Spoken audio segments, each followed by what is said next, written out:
and welcome to Black Truth Daily, where we speak truth about what's going on all over the world, politically, social media, popular culture, locally, but from a Black perspective. Welcome, welcome, welcome.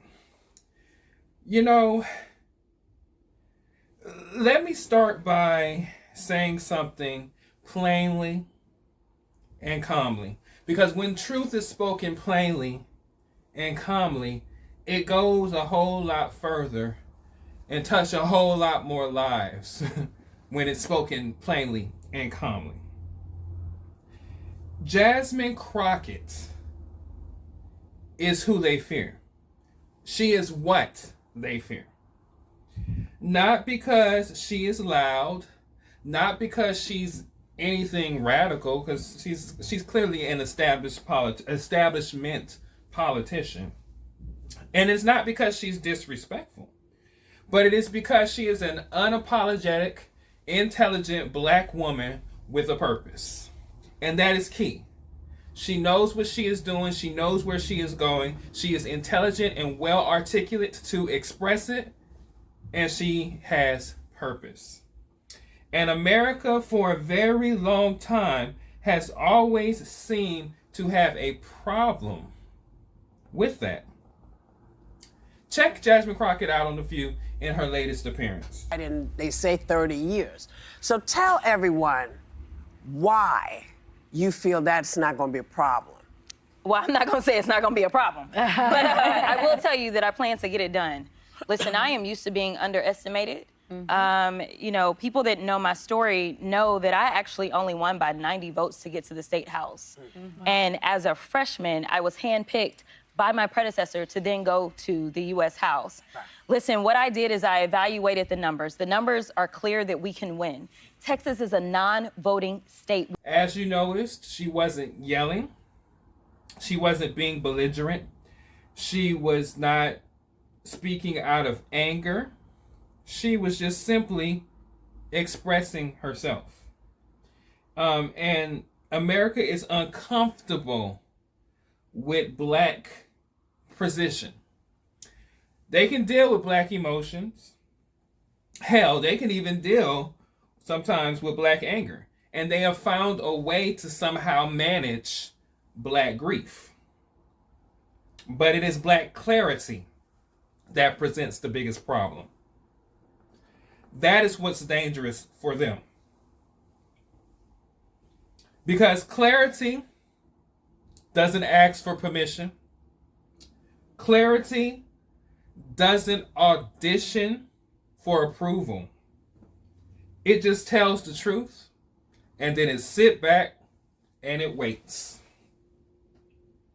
Because truth always brings light to what needs to bring light to. Check her out again in this follow-up clip. We are one of the lowest voter turnout states in the entire country, with only about a little bit more than 50% of people turning out to vote. We are also a majority minority state. So for everybody that's like, well, she running for Senate and she Black. Yes, I am. I am. And there are 3 million Black voters. Actually, 4. Right? 4 million Black voters. We have more African Americans in the state of Texas than any other state. But at the end of the day, the way that I govern is I govern for the people, regardless of my race. And then there are people like, well, it's women and you know. So as you can see, she is having the conversation, saying exactly what she needs to say, with no hostility, no powerful pushback. And that is what we consider a threat response. Because when we don't fit their stereotypes as Black people, when we don't perform confusion, rage, or even in some instances, gratitude to them, it's not anger we provoke. It's actually fear.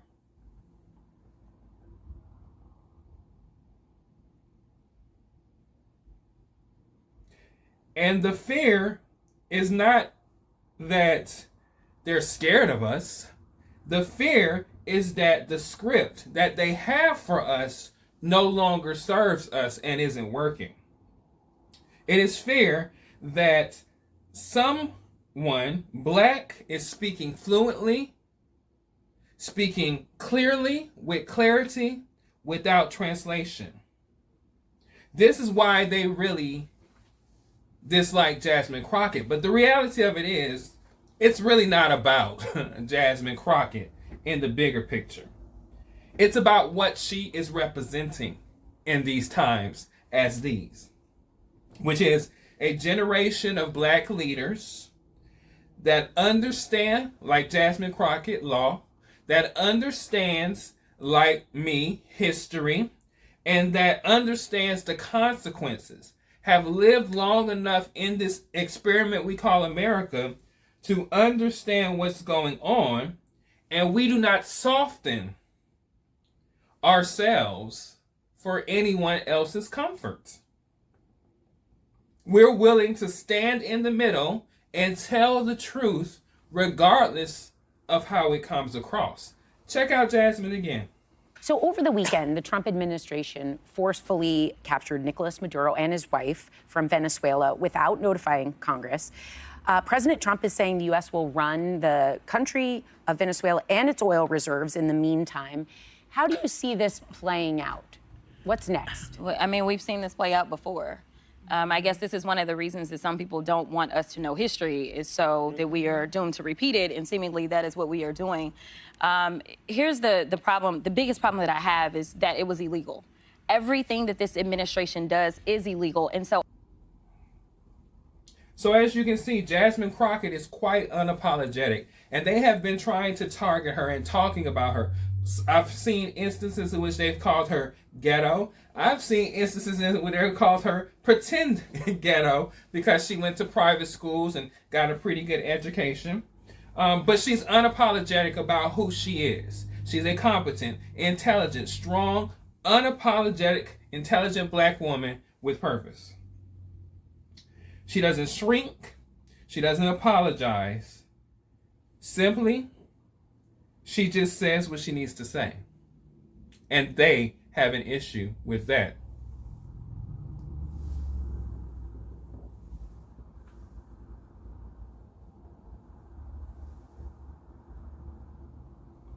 And it is this tendency that it seems to be so unforgiving, right?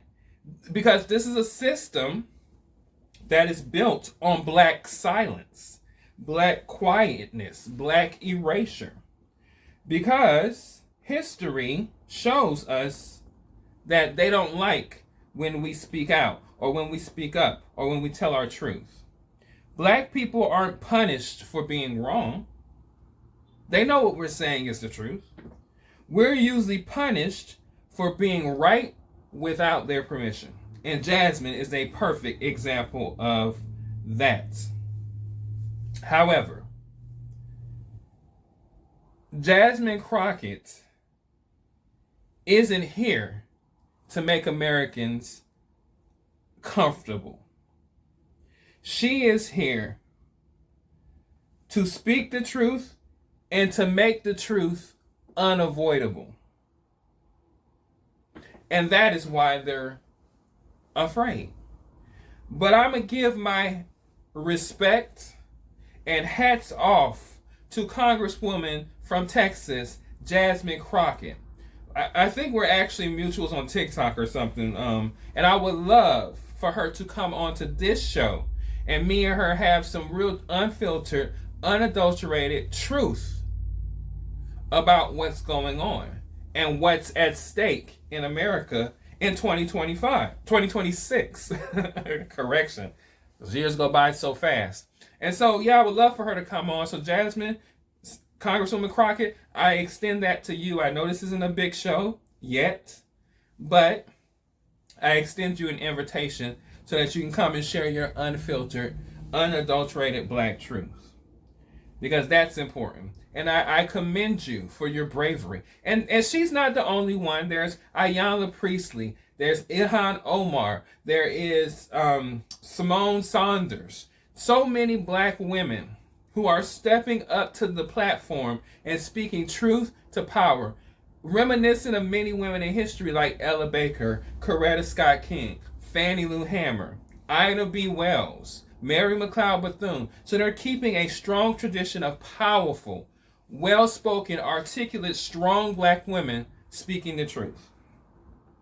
Jasmine Crockett she's here not to break the system, but she's here to show just how fragile the system actually is and has always been.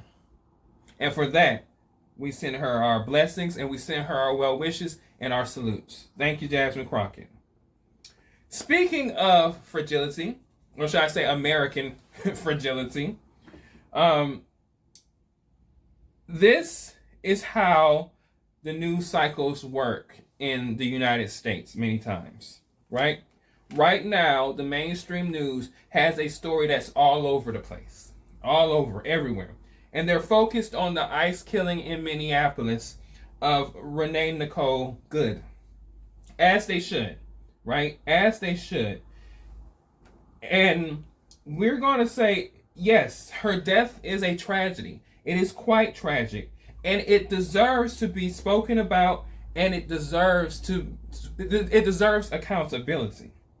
But while that story stayed in rotation all weekend, and there's still multiple conversations about this story even today, there was another killing by ICE that largely is going unheard, or largely is disappearing. Because in New Year's Eve in Los Angeles, there was a guy named Keith Porter. And Keith Porter was shot and killed by an off-duty ICE agent, Immigration Customs Enforcement. There was no extensive coverage like it is for Miss Good. There's no pressure. There's just silence. He's a black man. He was a black man who was killed in this instance. And we know how we're used to having our stories that they sensationalize the ones they want, like the George Floyds and the Ahmaud Arbery's and the Trayvon Martins and the, various different ones that we have, Sean Bell's, the list goes on and on. But for every one that you see get media coverage, there are at least 10 that do not. That happens quite often in this country and in the media. Well, there's no sustained coverage of this. No pressure, just silence. Well, not today, because here on Black Truth Daily, we talk about the things that are impacting the black community, things that we want to put out there, things that the large mainstream media ignores. And so let's talk about Keith Porter for a moment and bring awareness to this situation that's going on in Los Angeles. Keith Porter was killed on New Year's Eve by an off-duty ICE agent, right? Off-duty. But I think it's important for us to also look at the language and understand how the language works. Words like off-duty, words like under investigation, things like limited details, right? These words are intentionally used to create a distance between the viewing audience and the story that is being told. But none of them explain why Keith Porter is dead. And it took people like his daughter to take to social media to express her grief, to get more awareness to the story of her father. Check this out. My name is Anaya Porter. My father's name was Keith Porter Jr. My father's dead. He was killed by an off-duty ICE agent. It was unjust. So you can actually hear the pain in this young lady's voice, right? Her voice. This is the part that the news cycle don't know what to do with. They don't know how to manage it, so they avoid it. Because it's not politics. It's not sensationalized for them. It's literally basic consequences of the actions of what's going on today. Off duty doesn't erase that they were trained, that this officer had training. It doesn't erase the fact that this was an officer versus a civilian.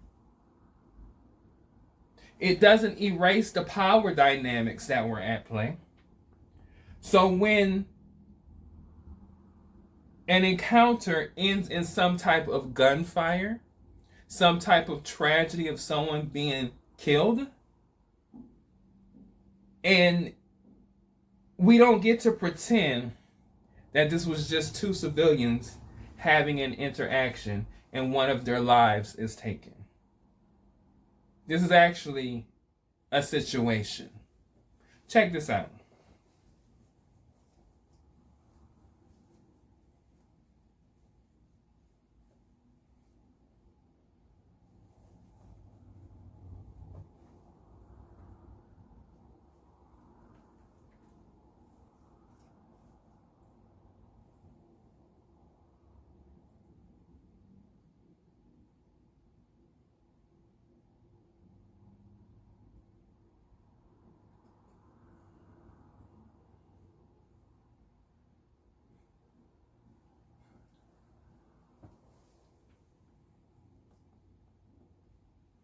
And of course, just days later after this killing on New Year's Eve, we get the Nicole Renee Good situation that is dominating the headlines.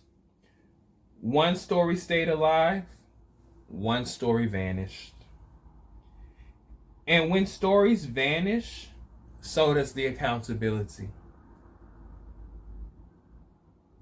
Keith Porter's daughter shouldn't have to come to social media to explain why her father was murdered and why his life matters. And yet, here we are again. But I'm here to say that on Black Truth Daily, Keith Porter's story doesn't vanish. It's here to stay. And we're putting it out there for everyone to know. It is what it is. This is Black News Now.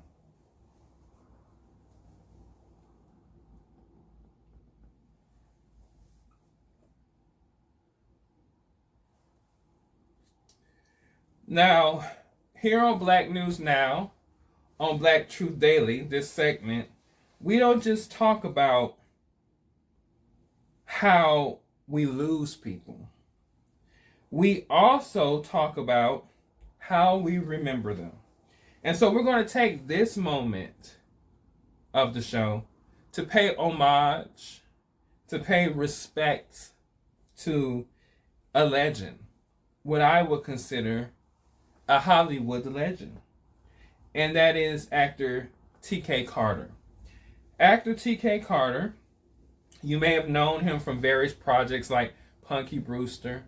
You may have seen him in various movies, television shows, and so forth. We lost him this week. And before the headlines tell you how he died, which really is inconsequential, or tell you what to remember, I think it is important that we remember the legend for how he lived. I can recall my own watching him. He's always, in my opinion, been somewhat of a likable, cool, laid-back, traditionally Black man. Watch this. Get it on with the roll call. Dig it. Right. 1, 2, you know what to do. Down at the Bijou, he was found. The collar's head was brand renowned. She's all the movies, whatever plays. 2 times nightly and matinee. Well, Tom is famous, you hear. He comes on strong with the ladies I knew. Now he's got class and he's got clout. Come on, mama, we stepping out. This here dude we call Coup Breeze.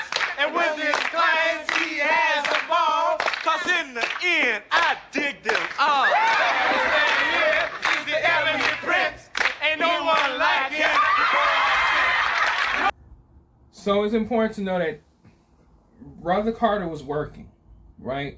Working, contributing to black visibility in the 80s, the 90s, in times in which black visibility was limited. And we have this thing called being black famous, where we hold our icons dearly. And sometimes these icons don't get the Hollywood praise. But within our community, they're legends. And T.K. Carter was one of those people. This isn't about speculation. This is just simple, all downright out respect. So I would like to say to our brother, our elder, now our ancestor, Brother T.K. Carter, thank you for your body of work. Thank you for your black representation. Thank you for your black man representation. Rest in peace, rest in paradise, and more importantly, rest in power, my brother. Thank you so much for what you've given us through your talents.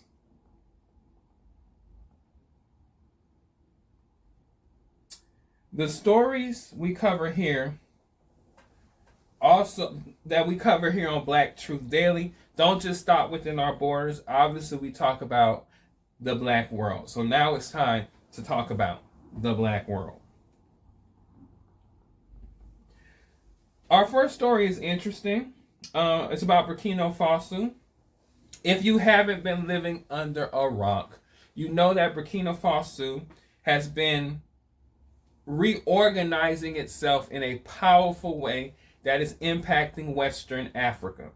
And not only are they doing it, the country's doing it itself as a nation, but also including some of the surrounding nation in this movement of black national sovereignty, independence, and autonomy from any outside forces, whether it's Europe, whether it's Asia, Russia, whatever. Their leader, Ibrahim Traore, has spoken very powerfully about having a nation dependent on its own resources and standing on its own strength. And if you know anything about African history, post 19th century, it's been a colonial free grab for a lot of the Western powers. And now there are many, and you can go from Ghana to Nigeria to Somalia to Libya to places like South Africa. We know of apartheid, Kenya, many places. And there's still many situations with colonialism that goes on the African continent even to this day. Well, Ibrahim Traore is part of the larger movement of a push for a black movement to reclaim Africa for Africans. And I 100% support that. I don't 100% agree with everything Ibrahim Traore believes and says and wants to promote. But this idea of black autonomy for any nation in Africa, I am 100% on board with that. Well, there was an attempt at a coup in Burkina Faso to try to take down Ibrahim Traore. And coups are, they don't just happen in a vacuum, right? They happen where there's power that is unstable, or the people who are being led could contest the power that's there. And so under Ibrahim Traore, the country has challenged foreign military dominance and have challenged the idea of outsiders having access to use their resources, which I believe is their right to do so. Instability gets renamed as chaos by the outside world whenever black nations try to resist being managed by the outside world. And it's interesting because as of a couple of weeks ago, the United States had airstrikes in Nigeria. And the stated purpose was to stop ISIS and Islamic extremists in Nigeria, where it was reported that some of them were killing Christians. And so as a way of getting us into Nigeria, our president, Donald Trump, decides to commit airstrikes against ISIS in Nigeria. Now, that was the stated goal, but there was also kind of a side goal.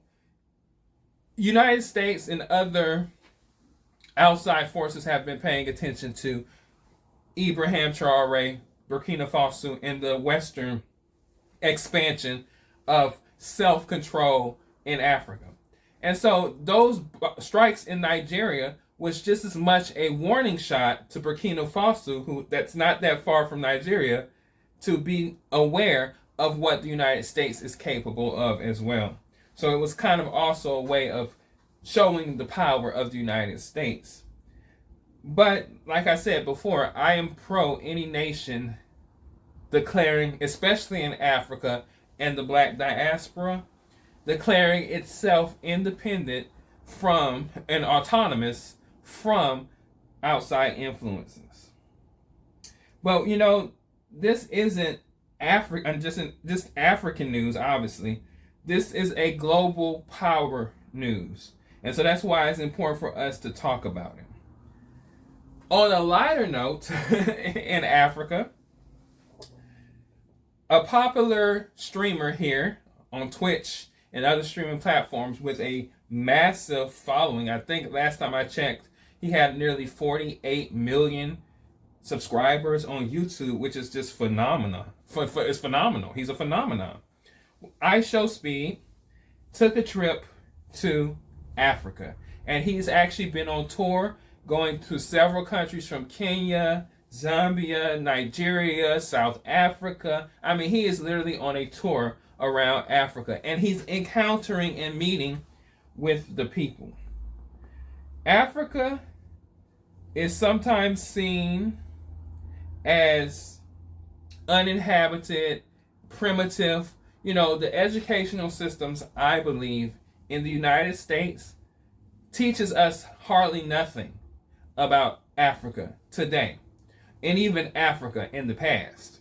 And I'm almost 1,000% confident, based on some of the dialogue I've had with African friends in person and online, that the African educational systems in many countries does not always project accurately and depict us as Black Americans in the United States.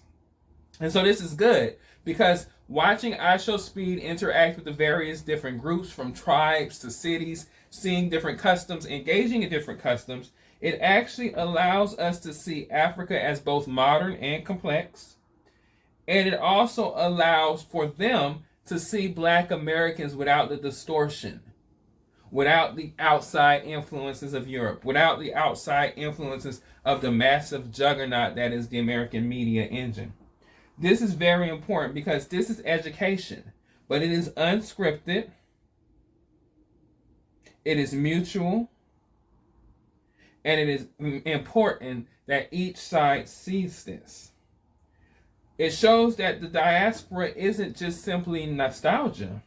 It's actually an interconnected relationship that we have with one another. And a lot of people don't realize that. And of course, on this channel, we'll do history things, we'll talk about it. But we have, I was actually reading and studying this weekend for Thursday's show. And one of the things that came up was this idea of the merman myth, where at nighttime, there's, if you buy the water, a man who is half man, half fish comes out and tries to entice you to go into the water. And you would think, and I've heard this myth, but this myth is very common in parts of Mexico, parts of South and Central America, parts of the Caribbean. There's a Haitian myth that's the same myth, but it has different names, it has different tenets. There's even the same myth in parts of Western Africa, in parts of Central Africa, where the transatlantic slave trade took people and brought people to the Americas. And we have our own myths here in the United States connected to similar, the merman, right? That in itself shows the interconnectedness of the diaspora simply off the transatlantic slave trade. That we carry stories with us, that we have stories that we share based on this experience. that proves we are all interconnected by more than just simply black skin. And so when you see IShowSpeed in Africa connecting with his people, and I also recall him saying that when he went to other parts of the world, Europe and other Asia, he was treated like an outsider. He was treated like he didn't belong there. But in engaging and watching the love and the appreciation that Africa has for him, and by him, the Black American community, it's just so powerful. And I am happy to see that he and so many young people are able to experience this even through his eyes, because it's going to change a lot of the narratives that we have. Hopefully, maybe Thursday, when we talk about social media and things that's trending, we might go into more details about his trip. But it is a fantastic thing to see. Hats off to IShowSpeed for taking the trip, filming the trip, and being a vessel for knowledge and education about the Black diaspora and how connected and powerful it truly is. That's wonderful. So let's wrap this up. Okay? Tonight, this wasn't just about separate stories, right? We didn't just talk about separate stories.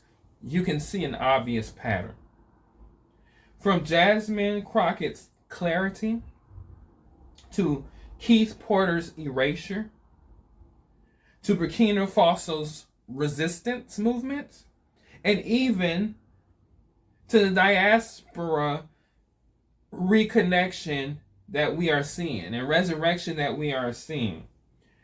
The question is always the same, right? These questions don't change. These questions have been and will always be the same. Who gets to speak clearly? Who gets to live and exist freely?